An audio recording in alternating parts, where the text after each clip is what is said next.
Երեկվա հետ ՊԲ տնօրենների խորհրդի նախագահի հայտարարության վերաբերյալ ձեզ հայտնեմ, որ դերություն է ուղարկվել հանձնաժողով էներգոբալանսի բաշխման արդյունքում առաջացած 3.6 միլիարդ դրամը օգտագործելու համար, որպեսզի սակագինի իջնի,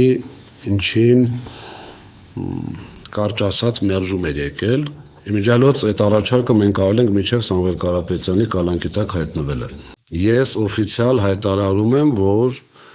Տաշիր կապիտալը պնդում է այս պահին կատարել սակագնի իջեցում եւ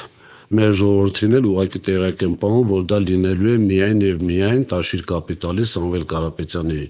շահույթի հաշվին։ Մենք պնդում ենք, խնդրում եմ դուք էլ մեզ աջակցեք, պնդում ենք, որպեսզի շատ արագ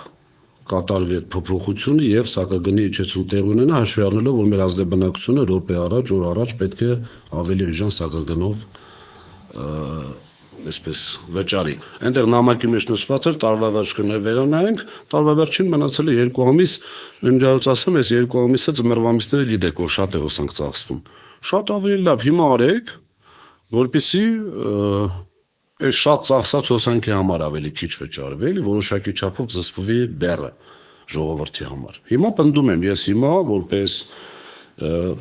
Տաշիր կապիտալի, այսպես ասեմ, ներկայացուցիչ պնդում եմ, որպեսզի հիմա արվի, արդեն 6 միլիարդից ավել միայն հեծու ունի դրական բալանս։